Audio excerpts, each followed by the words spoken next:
है आपका हमारे चैनल पर। मैं हूं आपके साथ शिप्रा सैनी। देश की जीडीपी ग्रोथ देख राहुल गांधी बौखला गए हैं। राहुल गांधी ने केंद्र सरकार पर निशाना साधते हुए जीडीपी का मतलब गैस, डीजल और पेट्रोल के बढ़ते हुए दामों को बताया है। बीजेपी ने राहुल गांधी पर पलटवार किया है और कहा है कि सीएनपी वाले कभी नहीं समझ पाएंगे जीडीपी का वास्तविक अर्थ। तो कोरोना संकट के बीच देश और केंद्र सरकार के लिए आर्थिक मोर्चे पर एक अच्छी खबर सामने आई। वित्त वर्ष 2021 से 22 की पहली तिमाही यानी अप्रैल से जून में रिकॉर्ड जीडीपी ग्रोथ रेट 20% तक रहा, जो कि 1990 से लेकर अब तक की ये किसी एक तिमाही में आई सबसे बड़ी ग्रोथ है जीडीपी में। लेकिन देश के लिए अच्छी खबर हो और कांग्रेस पार्टी की तिलमिलाहट ना बढ़े, ऐसा कैसे हो सकता है? राहुल गांधी ने बाकायदा प्रेस कॉन्फ्रेंस करते हुए जीडीपी की एक अलग ही परिभाषा घड़ दी और केंद्र सरकार पर निशाना साधा। कांग्रेस के पूर्व अध्यक्ष राहुल गांधी ने आज मोदी सरकार पर तंज कसते हुए कहा कि इस सरकार में जीडीपी बढ़ने का मतलब है गैस, डीजल और पेट्रोल की कीमतें बढ़ना। कांग्रेस नेता ने यह भी कहा कि मोदी जी कहते हैं कि जीडीपी बढ़ रही है, वित्त मंत्री कहती हैं कि जीडीपी का प्रोजेक्शन ऊपर की ओर है। जीडीपी का क्या मतलब है? गैस, डीजल, पेट्रोल जिसकी कीमतें लगातार बढ़ रही हैं। इतना ही नहीं, राहुल गांधी ने एक बार फिर से नोटबंदी को लेकर ज्ञान दिया। उन्होंने कहा कि नोटबंदी का फायदा सिर्फ मोदी जी के 4 से 5 उद्योगपति दोस्तों को हो रहा है। आज हिंदुस्तान की संपत्ति को बेचा जा रहा है, लेकिन सवाल यह है कि आखिर ये पैसा कहां जा रहा है? तो पैसों का हिसाब किताब भी राहुल गांधी की ओर से मांगा गया।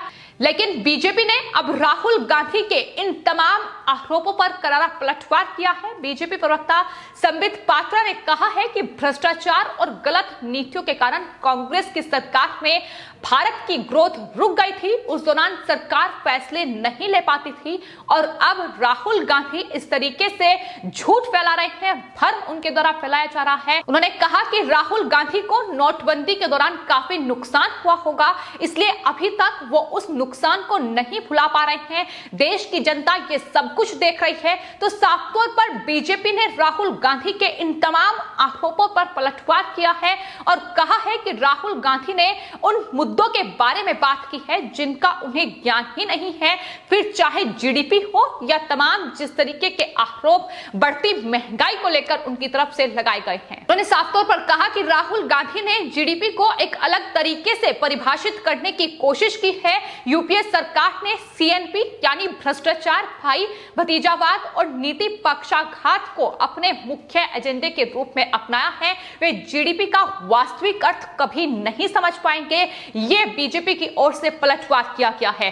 तो राहुल गांधी जाहिर तौर पर जिस तरीके से भारत ने जीडीपी में ग्रोथ की है और वो भी इतने संकट और चुनौतीपूर्ण वक्त में, जब भारत के सामने एक बड़ी त्रासदी से निपटने की चुनौती है। और इस बीच भारत के लिए सबसे अच्छी खबर यह है कि सकल घरेलू उत्पाद में भारत ने जो वृद्धि की है उसको देख अब राहुल गांधी बौखला गए हैं। राहुल गांधी की ओर से महंगाई को लेकर भी केंद्र सरकार पर निशाना साधा किया।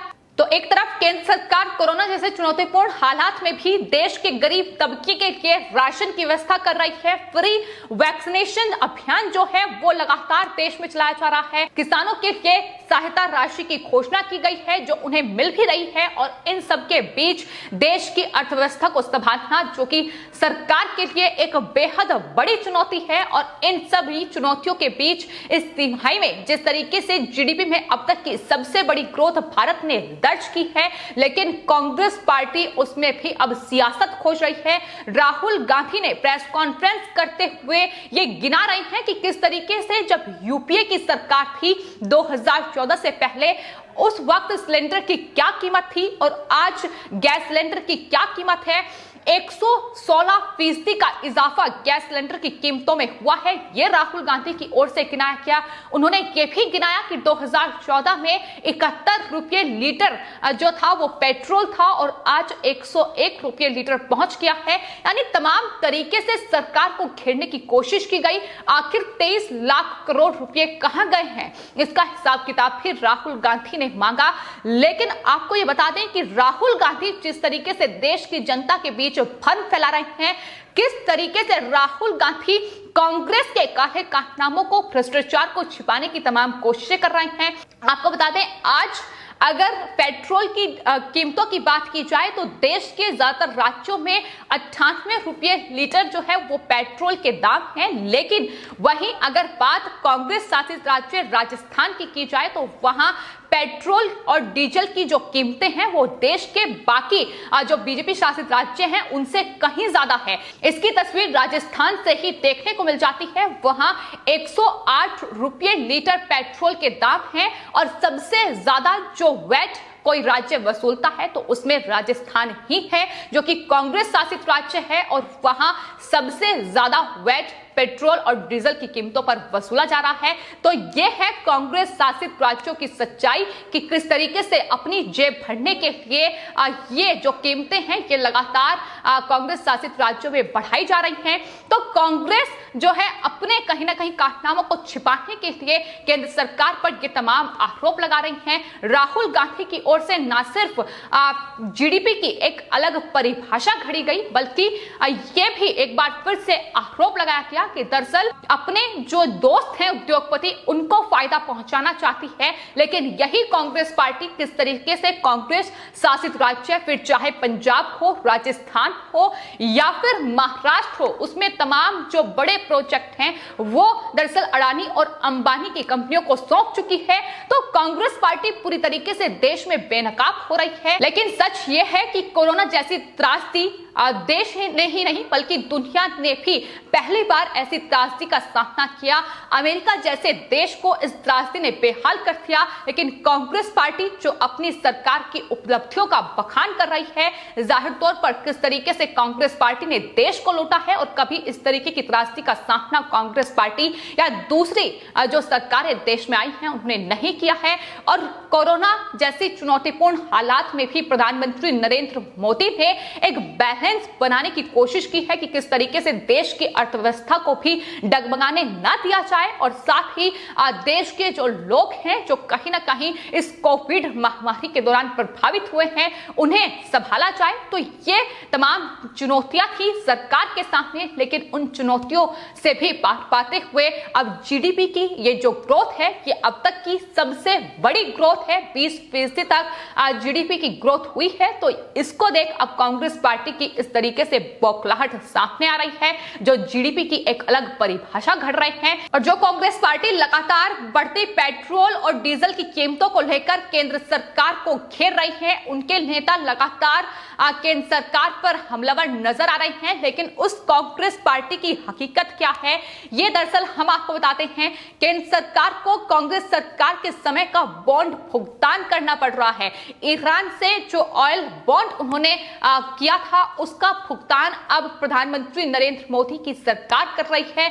मनमोहन सरकार ने सार्वजनिक क्षेत्र की तेल कंपनियों को सब्सिडी देने के बदले बॉन्ड जारी किए थे, जिसका भुगतान आज नरेंद्र मोदी सरकार को करना पड़ रहा है। आपको बता दें, जब यूपीए की सरकार थी उस समय कच्चे तेल की बढ़ती कीमतों कंट्रोल में करने के लिए पेट्रोल और डीजल की खुदरा कीमतों में वृद्धि न करने के लिए तेल कंपनियों को बॉन्ड जारी किए गए थे, जिसका मतलब यह होता है कि हम आपको सब्सिडी नहीं दे सकते, लेकिन फिर भी आप तेल की कीमतें मत बढ़ाइए, इसके लिए हम आपको बॉन्ड जारी कर रहे हैं। और कांग्रेस पार्टी ने उन कंपनियों से यह कहा था कि हम धीरे धीरे इसे चुका देंगे, लेकिन तो अब यूपीए सरकार की तरफ से तेल कंपनियों को जारी किए गए इन्हीं बॉन्ड के 1,30,000 करोड़ रुपए का भुगतान आज मोदी सरकार को करना पड़ रहा है, वो भी एक ऐसे समय में जब महामारी के चलते केंद्र सरकार खर्च के दबाव का सामना कर रही है। तो जो यूपीए सरकार ने जिस तरीके के बॉन्ड उन्होंने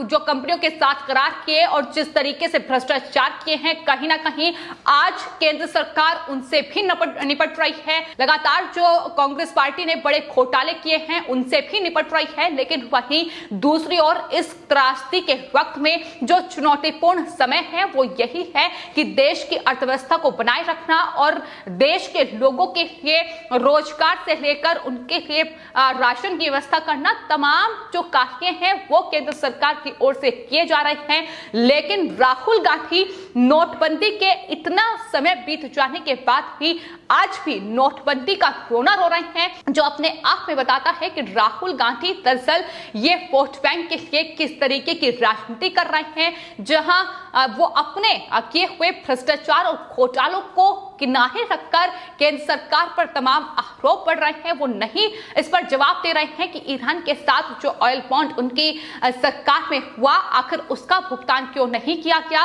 क्यों राजस्थान में जो वैट है वो पेट्रोल और डीजल की कीमतों पर बढ़ाया गया। आज पेट्रोल और डीजल की कीमतें कांग्रेस शासित राज्य में सबसे ज्यादा हैं। अगर पेट्रोल और डीजल की कीमतों पर कोई कमाई कर रहा है तो वो कांग्रेस शासित राज्य, वहां की सरकार, गहलोत सरकार कमाई कर रही है, अपनी जेब भर रही है।